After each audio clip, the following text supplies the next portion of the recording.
Assalamualaikum warahmatullahi wabarakatuh. Saya Sahliani SPD, Kepala SD Negeri 58 Padali. Saya akan memberikan testimoni bagaimana pembelajaran mendalam di sekolah kami. Sebagai kepala sekolah, saya sangat bangga dengan transformasi pembelajaran yang telah terjadi sejak diterapkannya pembelajaran mendalam di sekolah kami.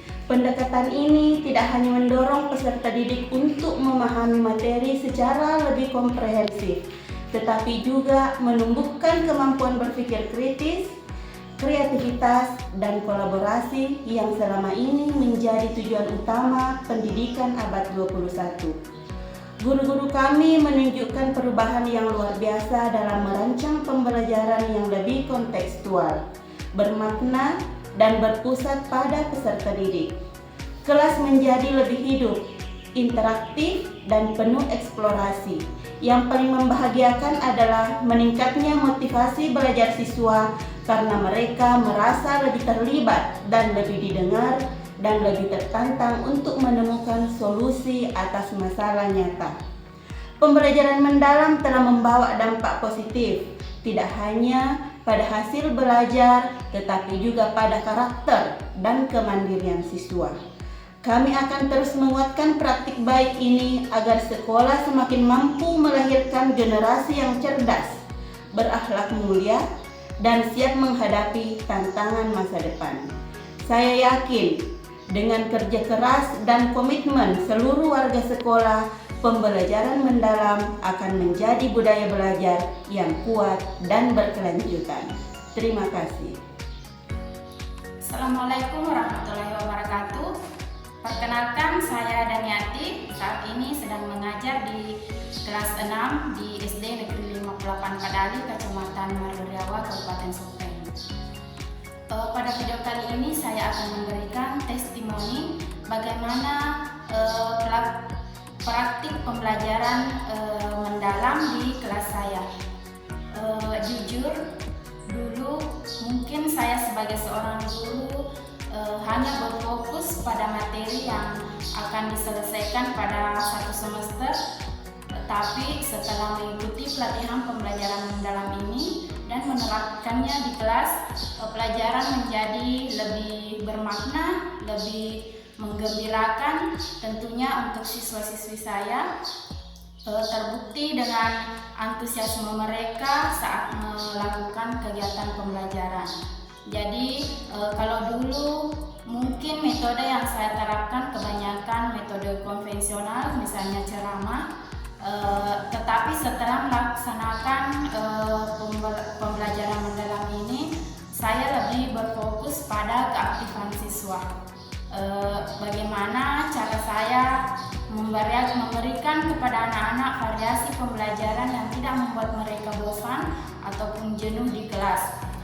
Puncaknya terjadi pada saat pemanfaatan digital. Mereka sangat senang sekali ketika saya memberikan asesmen formatif dengan menggunakan gadget. Jadi mereka lebih senang melakukan hal-hal yang bersifat online. Tentunya dengan pemanfaatan digital ini banyak sekali akses-akses yang bisa dilakukan oleh anak-anak. Mereka bisa belajar di rumah dengan membawa materi pelajaran dari sekolah, kemudian mereka mengaplikasikannya di rumah dengan memanfaatkan gadget mereka.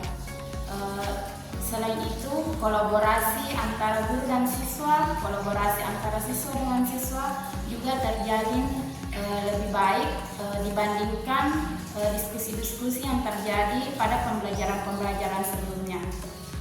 Jadi dengan pendekatan pembelajaran mendalam ini, banyak sekali perubahan-perubahan yang signifikan terjadi di kelas saya selama proses pembelajaran. Assalamualaikum warahmatullahi wabarakatuh. Setelah saya menerapkan pembelajaran mendalam di kelas saya, mengubah cara saya mengajar dari konvensional menjadi lebih bermakna, di mana siswa tidak hanya menghafal, tapi juga dia mampu berkolaborasi, berdiskusi, serta merefleksikan pembelajaran yang telah mereka pelajari. Dan juga murid saya lebih bersemangat dalam belajar dan karena pembelajarannya dikaitkan dengan kehidupan sehari-hari. Jadi dia lebih mampu untuk memahami apa yang mereka pelajari. Terima kasih. Assalamualaikum warahmatullahi wabarakatuh. Nama saya Ainul. Saya Aurel. Kami dari kelas 6 SD Negeri 58 Padali. Ingin menyampaikan testimoni dari pembelajaran di kelas kami. Dulu kita masih belajar biasa-biasa saja, cuma mendengarkan ceramah atau menulis di buku paket.